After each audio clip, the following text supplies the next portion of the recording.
I spent my whole childhood in Belgium. My father, Marcel Daubechies, is a retired civil mining engineer. He always encouraged me to pursue my interest in science.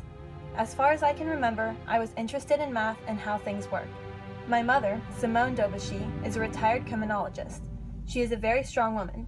She went back to college after she retired. She had always wanted to study art history. She always taught me and showed by her example that it is important to be your own person. I have one brother. He was never interested in science or math, and he majored in French. He has worked for Cartier and Yves Saint Laurent and is an expert on expensive jewelry. I was always interested in how things worked and how to make things. For instance, I really like weaving and pottery, and I have liked this kind of craft pursuit since my childhood. But I also was interested in seeing how machinery worked, or in why certain mathematical things were true. Like the fact that a number is divisible by 9 if, when you add all of its digits together, you get another number divisible by 9. Try it with 73,512 and 8,577, both multiples of 9. There is also a rule for divisibility by 7, although it is not quite as simple. When I was 8 or 9, the things I liked best when playing with my dolls was to sew clothes for them. I liked trying to make patterns that would fit them well. It was fascinating to me that by putting together flat pieces of fabric, one could make something that was not flat at all, but followed curved surfaces. Around the time when I couldn't fall asleep at night, I would compute the powers of 2 in my head. 1, 2, 4, 8, 16, multiplying by 2 every time. The numbers became very large very quickly, but I would keep going quite a while. It was fascinating, again, to see how fast these numbers grew. Years later, when I met my husband, I was amused to learn that he used to do this too. Well, I've always been interested in figuring out why and how things work, as long as I can remember. And at university I studied physics. One of the courses I remember that made the most impact on me among all the physics courses I took was a course of modern optics, in which we built holograms. I mean, this was in the 70s, so it's a long time ago. Holograms are now ubiquitous, but then they weren't. And I first came to the United States for a postdoctoral position of 2 years, starting in 1981. But then I went back to Belgium. I didn't think that I would come back to the United States after that except for short visits. But life decided otherwise.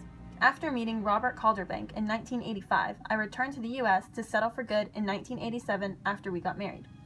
I started to work for Bell Labs, where, many years ago, the first transitor was built. It is also where the cosmic microwave background radiation was discovered, as well as many other wonderful things. I didn't study to become a mathematician, but a physicist. I was always very interested in mathematics, and even as a physicist, my work was very theoretical, very mathematical.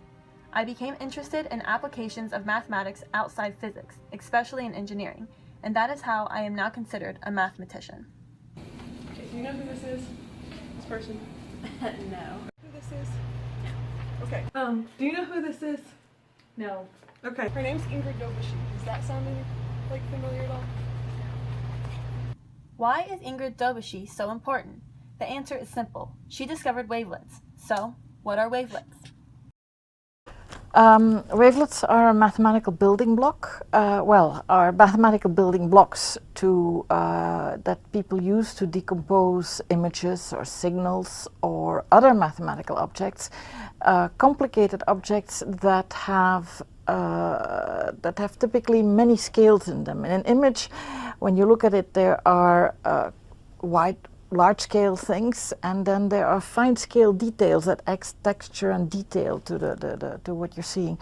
And in order to decompose that efficiently, wavelets are a great tool, because you have the wide-scale wavelets, but then you have the fine-scale wavelets as well.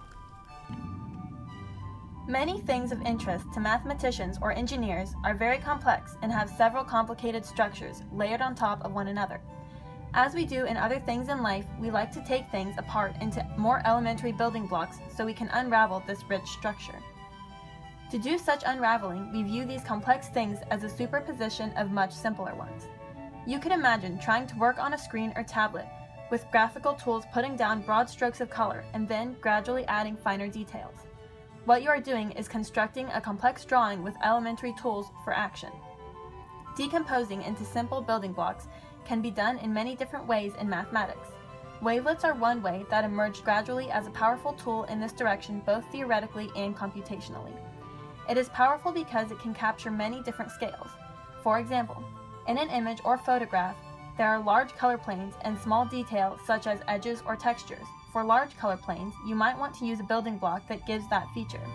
As you go to smaller and smaller detail, you try to take more localized ways of making changes to your image. Wavelets are mathematical building blocks that allow you to decompose complicated things in such a multi-scale fashion. Wavelets are computationally very useful, as you can start with your image and think of the fine detail as all the information you lose when you blur the image. All that information is fine and local. You can do that again and blur even more, and so on. It is like peeling off layers, and each layer has its own building blocks. It gives you a fast way algorithmically of making a decomposition. Okay, her name's Ingrid Daubechies. Does that sound familiar, other than what I told you? No. You know what a wavelet is? No. Okay, so she made these things called CDF and Daubechies wavelets. Have you ever used a JPEG? Yes. Those CDF and Daubechies wavelets go into JPEGs. So everything like digital that gets sent like music-wise and like pictures is because of that. So like all the music you use in your music business major is because of this person. Okay. In which way your research has been essential for the JPEG format, the standard of compression everybody uses today in digital images? Okay, so the JPEG format evolves as the standard evolves, and before the year 2000, a new call was put out, JPEG 2000, in which people wanted to do more than the standard JPEG was doing. For instance, they wanted to make sure that they were still getting nice, crisp images if the bitrate fell, and they wanted the degradation, if the bitrate fell, to be gradual, so that you wouldn't all of a sudden lose your image and it becoming completely incomprehensible or terrible quality. And wavelets are much better at that than the discrete cosine transform, which is used in the JPEG standard before JPEG 2000. And so the JPEG 2000 standard uses wavelets that I constructed with some of my colleagues in order to be able to give you, with good compression rates, still crisp edges, and maybe when you look at a soccer game, a little less detail in the grass where nobody cares, but all that crisp detail on the players. The sky is the limit. Mathematics is really crucial to so many things. It's not just that mathematic language is the language in which you need to write your computations in physics or engineering. It's also that mathematics provides the framework, the patterns, the structures in which we can actually reason abstractly about the concepts that we want to manipulate in sciences and in, I think, biology, as it's becoming more quantitative, is calling for not just mathematical modeling, which we already see a lot, but it will also call for abstractization and new concepts and frameworks that will need to be built, and that first will be built in particular instances and then will be seen to be more universal. Emissions will make them much more polished, and so, I'm convinced that 50 years from now, there will be new branches of mathematics that will have started from the more quantified study of biology now, more opportunities for everybody. Think about what it means to find something beautiful. For me, I recognize in myself a feeling of joy, awe, and reverence. It gladdens the heart and lights up the eye. Mathematics is beautiful as it elicits the same emotions in us. We may recognize it as elegant or different. It is awe-inspiring and joy-inspiring at the same time. For example, consider the experience you have after understanding something arduous, glimpsing truth, or a way of doing things in a new way. With all these things, you get that feeling. An element of surprise is also important. Beauty always has surprise. I don't find it strange to talk about mathematics as beautiful. It's not just mathematics. Biologists come up with extraordinarily elegant ways of testing a theory or devising an experiment. Economists, when checking a theory, have to come up with ways to test a hypothesis, and some of these are quite elegant. Beauty comes up in many abstract disciplines. To me, the fine arts, music, painting, and so on, are a shortcut to part of the human emotional experience. It gives us access to part of ourselves on our emotional plane. Mathematics is experienced in the intellectual plane, and it is a tool to do things intellectually. In that sense, mathematics and art are different, but this notion of finding beauty in mathematics is on the same emotional plane.